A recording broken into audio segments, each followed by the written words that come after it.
We need to wait for the... Okay, it's okay. It's okay? All right.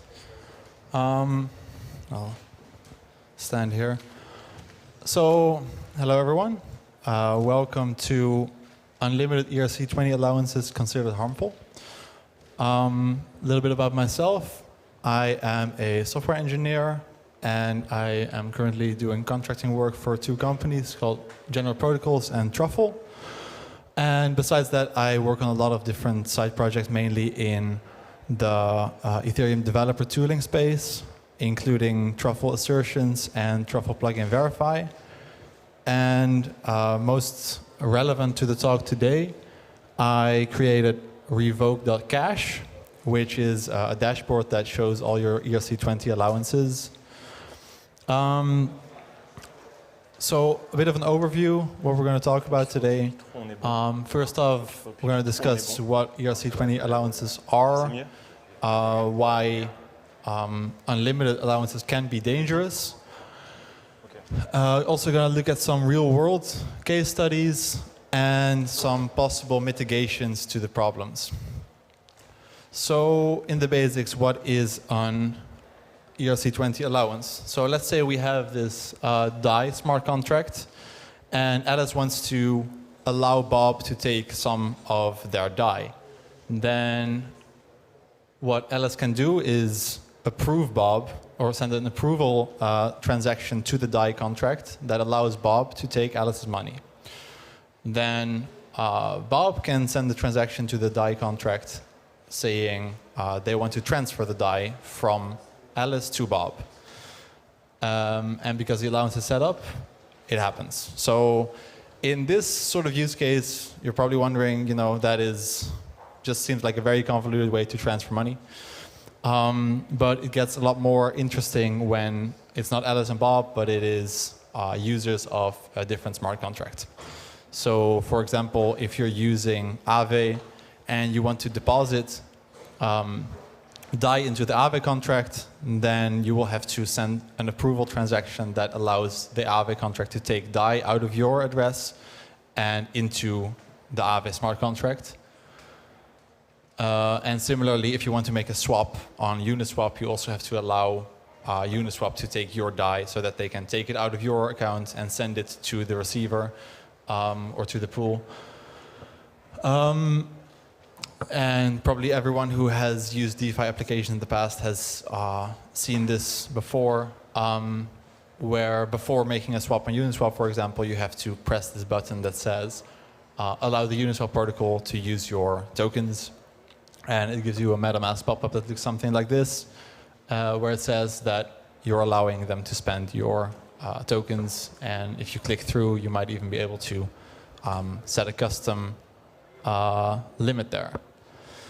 So this probably seems obvious to some people, but there's also a lot of people that don't understand all the risks involved there.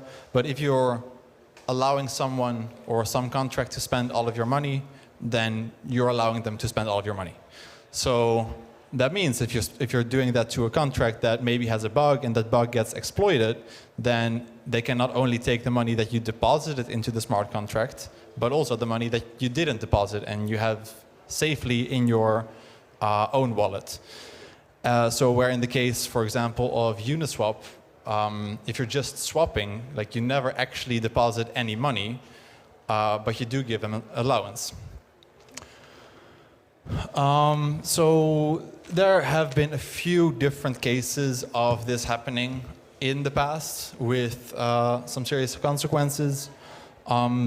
One was the Bancor hack in 2020, where a new version of Bancor was released, where a function was made public by accident, which allowed anyone to call the function, which then transferred money from some of the users of Bancor to wherever they wanted it to send. In this case, the funds were all white hat hacked, so it didn't have any, no funds were lost, which is good. But last February, we also saw Furor Combo got hacked. And what happened there is that a new contract was added to the list of allowed contracts for Furor Combo, which pretended to be the next version of Aave, but it wasn't. It was actually just some hacker, and by gaining access to the or by being added to the for combo list of supported contracts, they were not only able to steal a lot of funds from the for combo contracts, but also from a lot of users from their wallets. So these are some established projects that actually got these or got exploited in this way.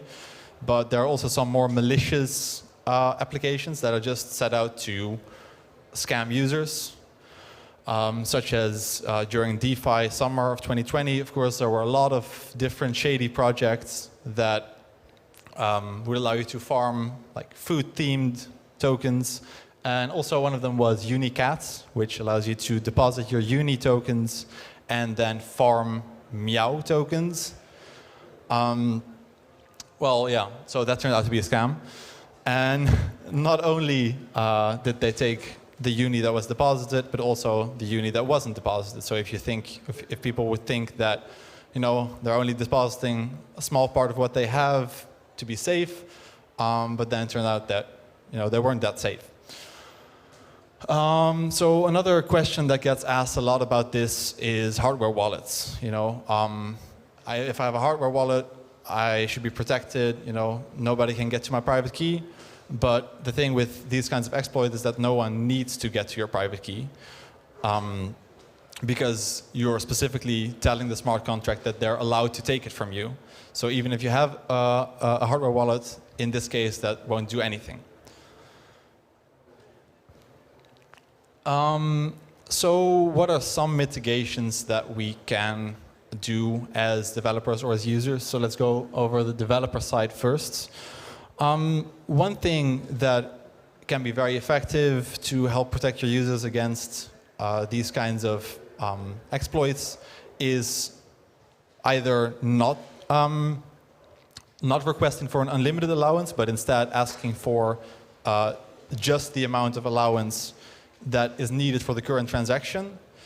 But what you run into then is that it's kind of a trade-off, because that way you have to make 2 transactions every time a user wants to interact with your protocol, which has like a worse UX than if you just set an unlimited allowance once and allow your users to just send the 1 transaction when they want to do it. So what I'm a fan of is giving your users the choice whether they want to do an unlimited allowance or just enough for the current transaction. For example, this is a screenshot from Curve, which do that, and there are some other projects that also implement a similar technique. Another option is using EIP2612 permits, which allows you to sign a structured message rather than send a transaction to set your allowance. And if that's available, then that is definitely the way to go. But the problem with this is that a lot of older ERC20 tokens don't have this functionality, so you actually can't use this permit functionality. But fortunately, a lot of newer tokens do implement that, such as like the liquidity provider tokens from things like Uniswap v2 or QuickSwap or any of those forks. And I don't have a slide for this, but I saw Adrian Krubra's talk yesterday, where he proposed having a singleton contract that sort of proxies older ERC20 contracts and basically adds that permit functionality, where the user would have to put an unlimited transaction to this one central contract once, and then after that, other DeFi apps could request permission or could use this permit signing functionality with this central contract, which I think could be an interesting solution there for older contracts as well. So from the user side, what can we do? First of all, as a user, you should probably be aware whether you want to set an unlimited or a limited transaction or allowance for the app that you're using. So if you're using an established protocol with non-upgradable contracts that has been running for a long time, you're probably fine. Or if you're using it a lot, then you're probably fine with an unlimited allowance. So, for example, something like Uniswap, you're probably fine. Something like Unicats, you're probably not. So, definitely figure out where that line is for yourself, and if the app itself has an option to choose between unlimited or limited, then you can use that. But if not, it's also possible to set a custom limit yourself in the MetaMask UI. So when you get this pop-up about allowances and you click this edit here, it actually tells you, okay, I want to have unlimited or an unlimited spend request was requested, but you can set a custom spend limit. So, you know, if you want to set it to 1,000 DAI instead of 1,000,000, then that could also be an option there. The other thing is that you should probably think about the allowances that you already have standing out and maybe periodically reevaluate those. So this is revoke.cash, which is a dashboard that I built that basically just gives you an overview of all your ERC20 tokens and all the allowances that you gave for those ERC20 tokens. So as you can see, I actually have a lot of allowances standing out, mainly for testing purposes, but and it gives you that overview, and it also gives you the option to revoke them from that dashboard or to set them to a lower amount if you're not comfortable with an unlimited allowance, but you are with a lower amount. So yeah, that's the presentation. That's what we can do as developers and as users. These are some links for further reading. The slides to this presentation are also online at my website, kalis.me. Yeah. Are there any questions?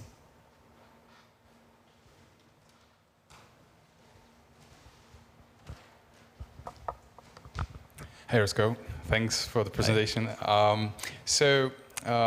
You know, as you said, this is something as developers and as users who are sitting here can do today. But if we plan on sort of onboarding the wide mainstream audience, we cannot possibly expect them to be sort of managing this, you know, this. We cannot expect them to think about like, hey, am I going to be using this app often and stuff like that? What is the number that I should input here? Obviously, you've been contributing to the space. You've been following the space in this particular region. Do you see an improvement in thinking like, hey, you know, eventually we want to onboard the mainstream users. How are we going to improve everything to suit their needs? Yeah, so I would definitely say there's a lot more awareness around this than when I created the first version of revoke.cash, which was in 2019. Back then, most people were actually not really aware of it, but after having these hacks that we saw, for example, for Combo last year, I think there's a lot more awareness around the issue. And I do think that people are trying to improve on it. There are newer standards like ERC777 or like the 2612 permit, which are solutions to the problem somewhat. But the reality is also that we currently still do have all these older ERC20 tokens that have this issue. There are some proposals, for example, like the contract I mentioned from Adrian Kruba, who which would add permit functionality to older ERC20 tokens. And there are also things like meta transactions with EIP 3074 that would probably also that would also solve this problem. So the question is if those are going to be implemented in a relatively short time span. But I would definitely say there are people working on improving the way it is right now. Like yourself. Thank you very much.